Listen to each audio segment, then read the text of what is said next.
Bom dia, boa tarde, boa noite. Você está no Fala Saldanha? Então vamos dando aqui continuidade ao nosso assunto de atualidades do mercado financeiro.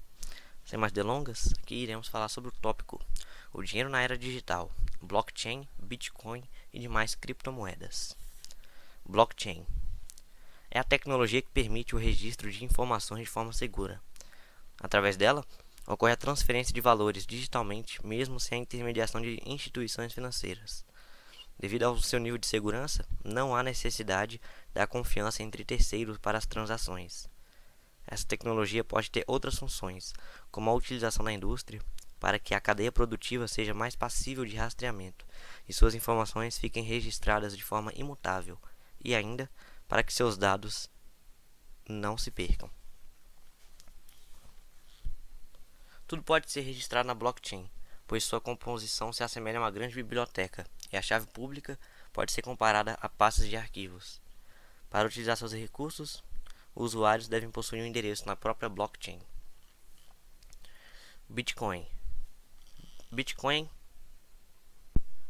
é uma moeda em forma de código, que não existe fisicamente e não tem um banco central que organize sua organização, ou seja, só existe no mundo virtual. Ela surgiu em 2008, tendo sua criação associada a um grupo de programadores, usando um pseudônimo de Satoshi Nakamoto.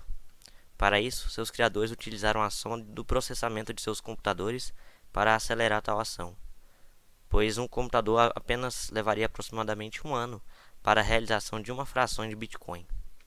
Para ser dono de Bitcoins, é necessário possuir uma carteira virtual, representada por um aplicativo em que fica armazenado uma sequência de letras, que representa o dinheiro do comprador. Caso esse código seja perdido, o resultado será a perda do investimento. Atualmente, existem diversas corretoras que trabalham com a venda de bitcoins. Demais criptomoedas. As principais criptomoedas negociadas são XRP Ripple, criptomoeda centralizada, projetada para auxiliar instituições financeiras a movimentar dinheiro de forma mais rápida, global e também com redução de custos. Litecoin, criptomoeda criada para transações mais rápidas e com menos custos que a Bitcoin, para ser utilizada em pagamentos do dia a dia. Bitcoin Cash, projetada para transações mais rápidas e rotineiras, com taxas mais baixas. Ethereum, blockchain que permite o armazenamento de contratos inteligentes e aplicativos em sua rede. Utiliza como criptomoeda a Ether, lançada em 2017. Sistema de banco sombra, Shadow Banking, é um conjunto de operações não regulamentadas de intermediários financeiros, que fornecem crédito no sistema financeiro global de forma informal, ou seja, de forma indireta, sem passar por supervisão ou regulamentação bancária. Algumas instituições conseguem realizar financiamentos e empréstimos com suas atividades paralelas ao sistema bancário tradicional.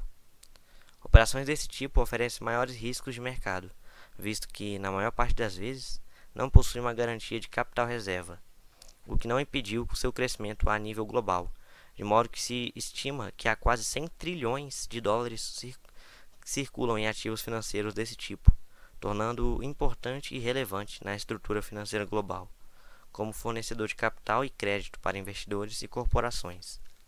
Contudo, observa-se um papel crítico atender esse tipo de demanda, de modo que muitos argumentam que esses mercados paralelos colaboraram para grandes crises, como a de 2008, nos Estados Unidos. Por isso, tenta-se desde então aprovar uma série de medidas para regular ou limitar esse tipo de operação, visto que seus números alavancados sem garantia seguem expondo sistemas financeiros do mundo todo em risco. Tópico: funções da moeda. Moeda é definida com base em suas três funções básicas: reserva de valor, meio de troca e unidade de conta. No que diz respeito à função de meio de troca, ela serve para eliminar a necessidade de dupla coincidência de desejos em uma transação comercial. Antes, numa economia de escambo, dependia-se desse desejo comum relacionado a produtos para o mercado funcionar. Porém, com a moeda, um objeto único para esse fim, a economia se descomplicou nesse sentido. Como reserva de valor, nos referimos à capacidade que determinados bens possuem de preservar o poder de compra com o tempo.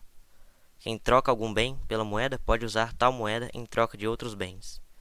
É claro que muitos ativos também servem como reserva de valor. Inclusive, a moeda em si tende a se desvalorizar por não pagar juros, ficando atrás da inflação, mas ela tem a vantagem de ser universalmente aceita em transações. Por fim, como unidade de conta, disse que se a moeda é utilizada como base para medir o preço dos demais bens. Ou seja, no caso da nossa moeda, os bens em si passam a ser medidos e avaliados em quantos reais são necessários para adquiri-los. Tópico: Marketplace. Marketplace é uma plataforma online que conecta ofertas de produtos e serviços.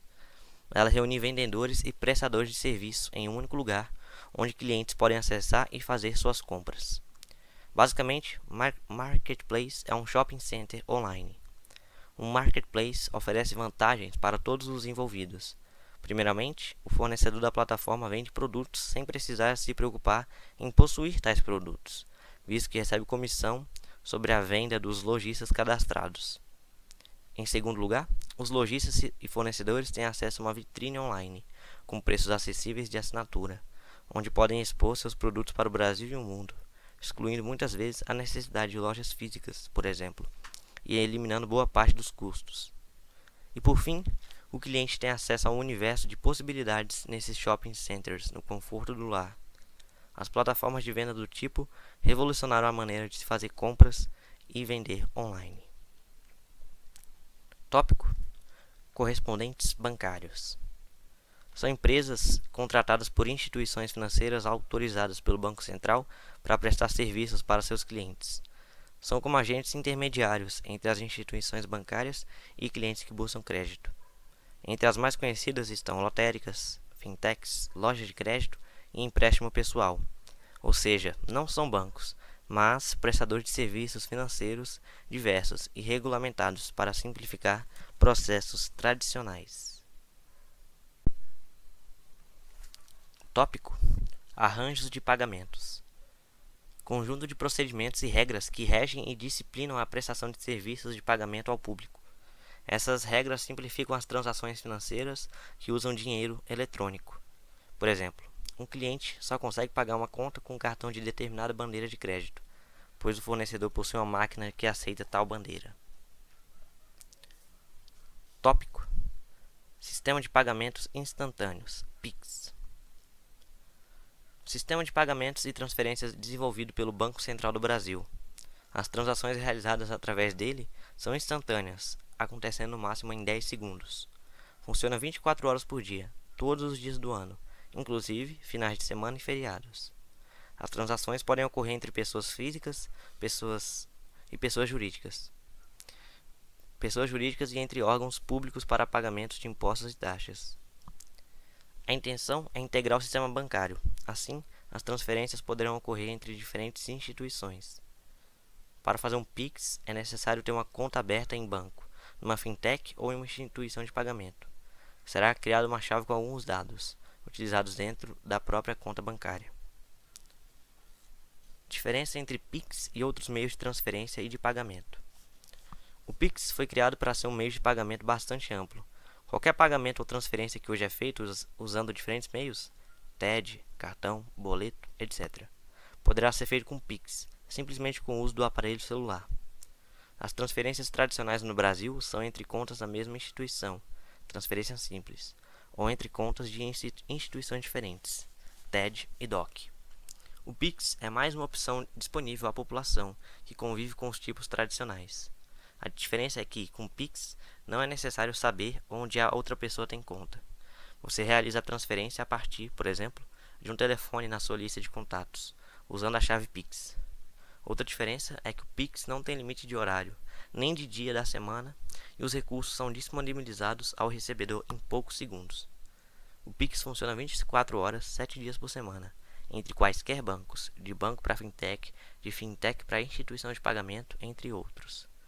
As transações de pagamento por meio de boleto exigem a leitura de código de barras, enquanto o PIX pode fazer a leitura de um QR Code.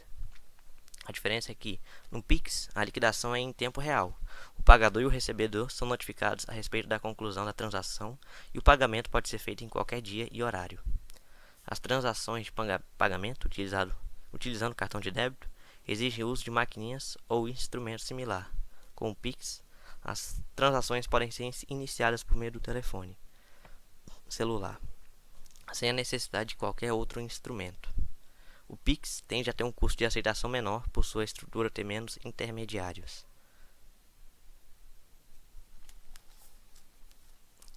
Com quem é possível fazer um Pix?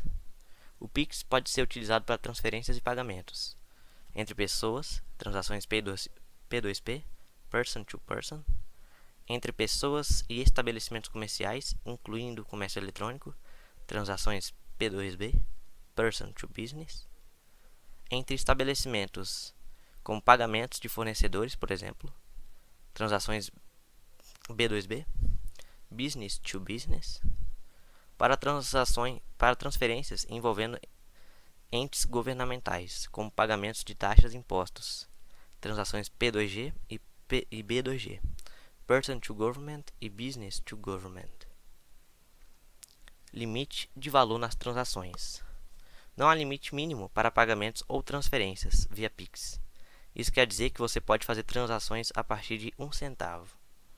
Em geral, também não há limite máximo de valores. Entretanto, as instituições que ofertam Pix poderão estabelecer limites máximos de valor baseados em critérios de mitigação de riscos de fraude e de critérios de prevenção à lavagem de dinheiro e ao financiamento do terrorismo.